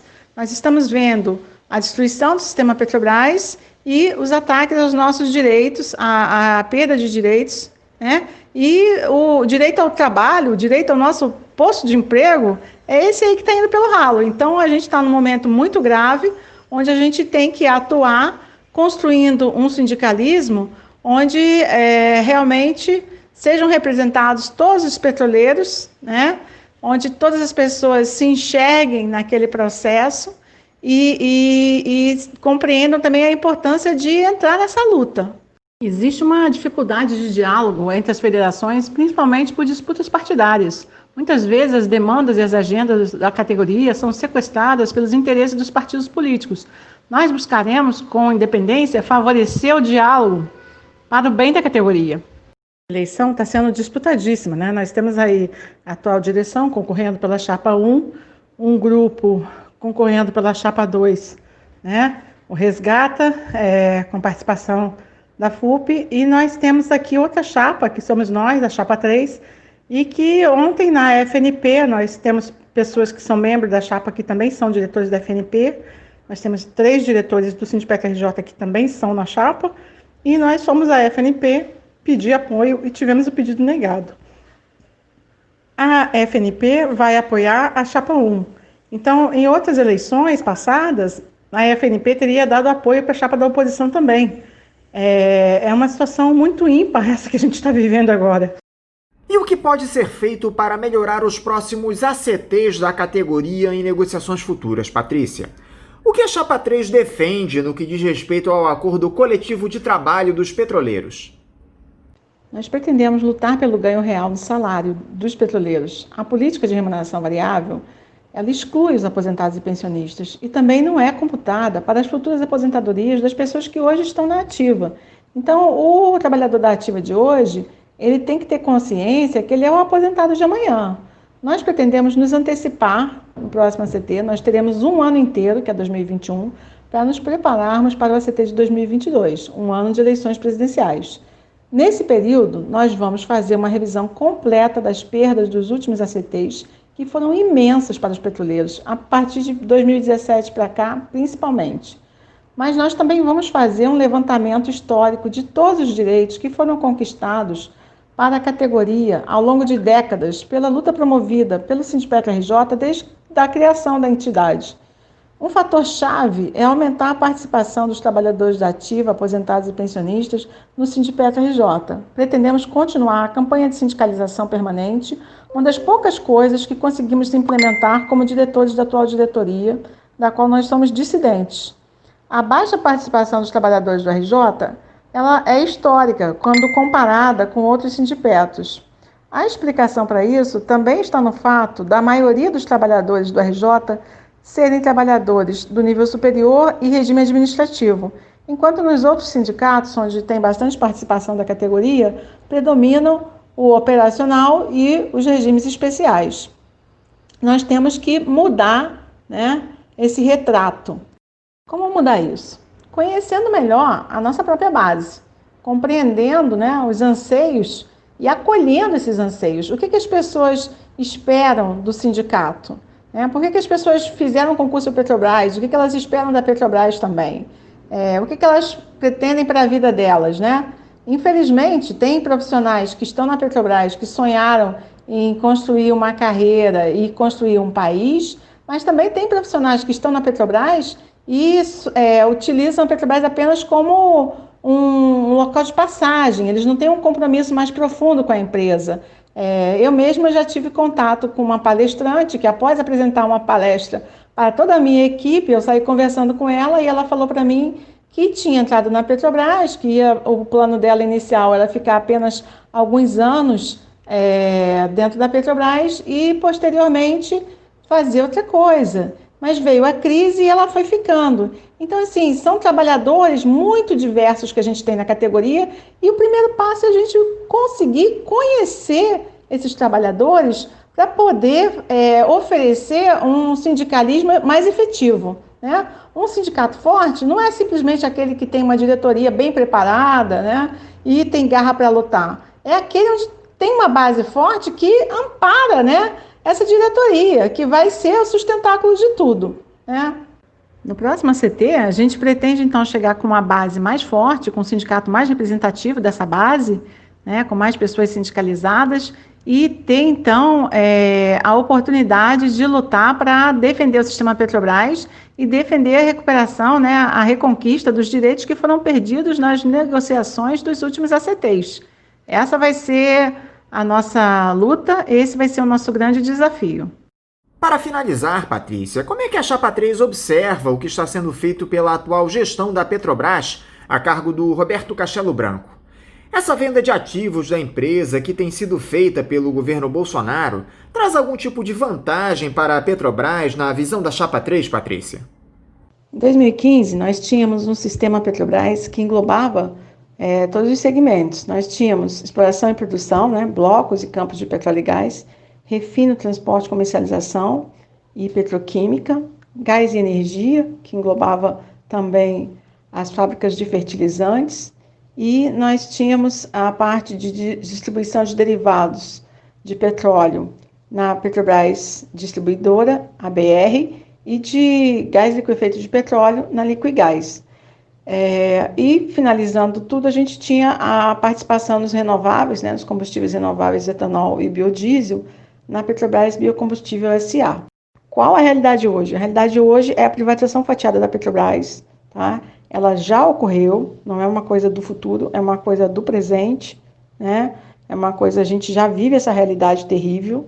Em apenas 5 anos, o que foi construído por décadas pela sociedade brasileira está sendo destruído, entregue ao capital estrangeiro, na maioria das vezes. A maioria, né, dos blocos e campos de petróleo e gás de terra já foram vendidos, de água rasa também, até água profunda a gente teve, então, vendas, e quando a gente olha para a incongruência deles, até no próprio pré-sal, porque a gente tem a venda atualmente, Campo de Albacora e Albacora Leste, você tem pré-sal associado, né? Você tem nos campos de Marlim, que foi a última venda anunciada, os gigantes de Marlim, Marlim Leste, Marlim Sul e Voador compõem o complexo de Marlim, você também tem pré-sal associado. Então, é uma temeridade toda essa política. E no caso de petróleo, a gente tem aí o exemplo da maior petroleira mundial, que é a Saudi Aramco, que tem 2 dos maiores campos do mundo, Ghawar e Safânia, que são campos que tiveram reservas originais superiores a 50 bilhões de barris de petróleo, e nem por isso a Saudi Aramco vende alguns dos 100 e poucos campos que eles têm. Então, é um absurdo essa história de vir com a premissa falsa que um campo tem que ter a mesma economicidade que outro campo. São situações diferentes. O pré-sal é ímpar no mundo, não tem nenhuma situação comparável ao pré-sal no mundo. Hoje em dia são os maiores poços produtores no mundo e muito, no mínimo, esquisito, né, tentar justificar dessa forma a venda de outros ativos igualmente importantes, porque produzem petróleo de excelente qualidade, tem muito petróleo lá ainda para ser retirado e produzido, e que dão lucro. Então, tudo isso tem que ser questionado. Em relação às refinarias, a gente tem aí cerca de 50% da nossa capacidade de refino à venda. Todo mundo podia ter construído a refinaria no Brasil, ninguém construiu, por quê? Porque é um investimento assim, altíssimo, e agora a gente vai pegar essa infraestrutura que é da Petrobras, que dá lucro, né? Quando o preço do petróleo está baixo, a margem de lucro no refino aumenta. A gente hoje tem um problema com a política de preços que foi criada pelo Pedro Parente e que colocou no prejuízo tanto o refino quanto a Petrobras distribuidora, favorecendo a importação de combustíveis, né? Mas a gente sabe que isso aí pode ser corrigido, é só você mudar essa política que é nociva e passar a ter uma política que realmente você defenda a empresa. E aí o refino vai dar lucro, né? Tem toda a condição, a gente tem refinarias aí novas e unidades também novas construídas em refinarias antigas, a gente teve um investimento no refino também nos últimos anos, não exatamente nesses anos depois do golpe que derrubou a Dilma, mas antes disso. Gás e energia, a gente tinha cerca de 20 termoelétricas nessa época de 2015, e hoje em dia a gente tem, eu acho que a maioria já, se não a totalidade, vendida ou à venda, e também os parques eólicos, né, vendidos, a questão também das fábricas de fertilizante. O Brasil, grande produtor mundial de alimentos, qual o sentido da gente sair das fábricas de fertilizantes? Nenhum. A fábrica de fertilizante, ela agregava valor no gás natural, então, fundamental para a gente. E a distribuição de derivados, né, a nossa BR, que era a nossa marca, a nossa cara, junto à população, né, um tremendo carinho da população, reconhecendo toda a excelência de produtos da BR, que veio do Centro de Pesquisa SEMPES, né, então, essa distribuidora foi vendida e agora eles anunciaram recentemente que vão vender o restante das ações, 37,5%. E nós temos, para finalizar, também está à venda a nossa participação nos renováveis, tanto a parte do etanol quanto a parte de biocombustíveis, né? A gente está saindo, então, do futuro. Não faz nenhum sentido essa venda da Petrobras Biocombustível S.A., é uma coisa completamente fora do que todas as outras grandes empresas de petróleo e gás no mundo estão fazendo, e a realidade é que eles só estão fazendo isso porque a Petrobras de hoje, a Petrobras que eles estão criando, não é mais uma grande empresa de petróleo e gás, uma grande empresa de energia integrada, é uma empresa diminuta. Patrícia Laier, muito obrigado por você estar aqui conosco no Faixa Livre. Eu quero desejar a você e a Chapa 3 muita sorte nessas eleições lá do Sindipetro, te mandar aqui o meu abraço e desejar um ótimo dia de trabalho. A Chapa 3 agradece a possibilidade de participar desse debate. Muito obrigada, Anderson, muito obrigada ao programa Faixa Livre. E estamos todos aí em defesa da Petrobras, em defesa do Brasil, em defesa dos trabalhadores do sistema Petrobras. Conversamos aqui com a geóloga e representante da Chapa 3 nas eleições lá do Sindipetro, a União, Patrícia Laier. E vamos encerrando a edição de hoje do Faixa Livre, convidando todos vocês para amanhã, a partir das 8 da manhã, estarem novamente ligadinhos aqui na Rádio Bandeirantes 1360 AM para mais uma edição do programa. Um abraço a todos vocês e até amanhã!